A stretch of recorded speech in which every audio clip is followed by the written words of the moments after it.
como é que o vazamento do CPF e de outros dados pode atingir a vida das pessoas, hein, Peixoto? Bom, a gente vive numa época que os dados pessoais eles têm valor econômico, têm importância jurídica, portanto. Esse volume de dados vazados, ele permite que você tenha uma série de fraudes que possam acontecer, contratações que foram sendo feitas com os seus dados, sem que tenha sido você, uma pessoa se passando por você para fazer contratações, fraudes, e até com posse desses dados, se passar por um banco, se passar por um credor e cobrar de você, emitir um boleto, dizer que você tem uma dívida. Então, a maior preocupação que a gente tem aí é a quantidade de fraudes que podem ocorrer com esses dados das pessoas. Dá até a impressão de que o vazamento tenha sido promovido por alguma empresa interessada comercialmente em adquirir futuros clientes. O que é que o cidadão deve fazer se tiver o seu CPF vazado para ser resguardado de prejuízos? Olha, pouca coisa o cidadão fazer quando ele sofre um vazamento. Hoje já tem alguns sites que ajudam você a buscar se de repente você tem um dado seu que está vazado. Mas uma vez que ele está circulando, ele não tem muito o que fazer. Agora ele pode adotar algumas medidas. Por exemplo, se ele teve o documento roubado, se ele soube que o dado foi vazado, você pode registrar isso no BO, um boletim de ocorrência, porque se vier algum tipo de cobrança, ele diz, olha, essa cobrança eu não fiz. Mas mais do que esse tipo de registro, o importante é o consumidor ficar muito atento, as pessoas de um modo geral, não só consumidores,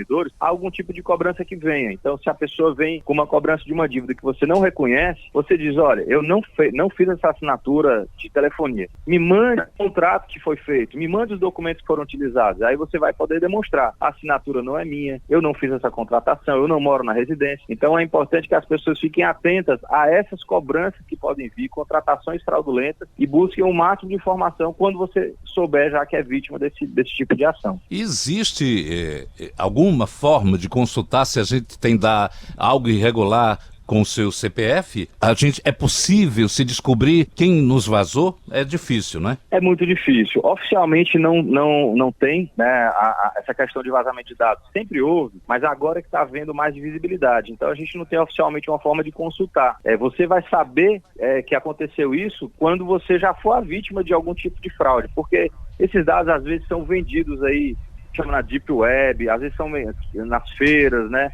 Então, existe um comércio ilegal de dados pessoais e você não vai saber onde é que são esses dados, né? Eventualmente você pode pesquisar na internet e se você começar a ver que tem locais que você não utilizou. Mas, infelizmente, hoje surge aqui e acolá alguma coisa, algum site em que você pode fazer uma consulta, mas nada oficial, nada muito estruturado nesse sentido. O governo tem condições de fiscalizar isso, de descobrir, de investigar e de punir? Sim, quando a gente fala de crimes cibernéticos, existe uma falsa percepção de que esses crimes são impunes, que isso não dá para localizar porque você fez pela internet, mas é o contrário. No ambiente eletrônico, você deixa rastros, a gente tem que deixar mais rastros. Então, é importante que o governo, que a polícia, se aparelhe de equipamentos, de conhecimento, de pessoal, para poder fazer. Aqui mesmo no Ceará, já foi aprovada a criação de uma delegacia de combate a crime cibernético. Falta a instalação dela, o início das atividades propriamente dito. Mas com uma delegacia desse tipo, você começa a receber essas denúncias da população, passar a investigar e aí você encontrar essas quadrilhas, encontrar essas pessoas. Então é possível sim rastrear com tecnologia e conhecimento. Até onde vai, por exemplo, a segurança de um antivírus? Eu estou conversando com você aqui e o meu notebook, nesse momento, sinaliza que o antivírus acaba de recusar o acesso de uma chamada. Isso depende também do antivírus? Também. O antivírus é uma ferramenta que ajuda, mas existe um universo de cuidados que a gente precisa ter. Quando eu digo universo, no sentido de universal. Duas coisas. A primeira é, de fato, você ter o equipamento com um antivírus atualizado, não usar programas piratas, porque quando você usa um Windows pirata, um programa pirata, ou um editor de texto, um sistema operacional, você abre a porta para invasores. Então, utilizar só produtos licenciados, originais, que você sabe a procedência. A outra coisa é ter cuidados com e-mails, com mensagens que são recebidas, não abrir qualquer tipo de arquivo, verificar. Então, você primeiro vai ter esses cuidados com a sua máquina, né?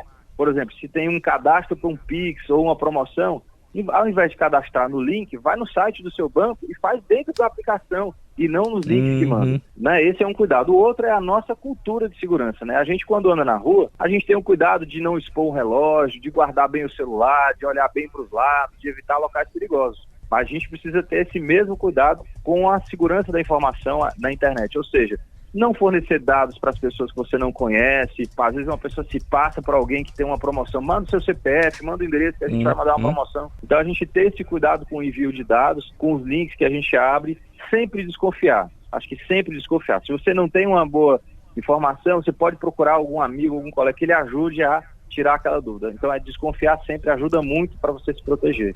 O André, muito obrigado. Ele preside a Comissão de Tecnologia de Informação da OAB Ceará. Você é muito competente em todas essas perguntas e respostas. Um abraço. Muito obrigado, Nato.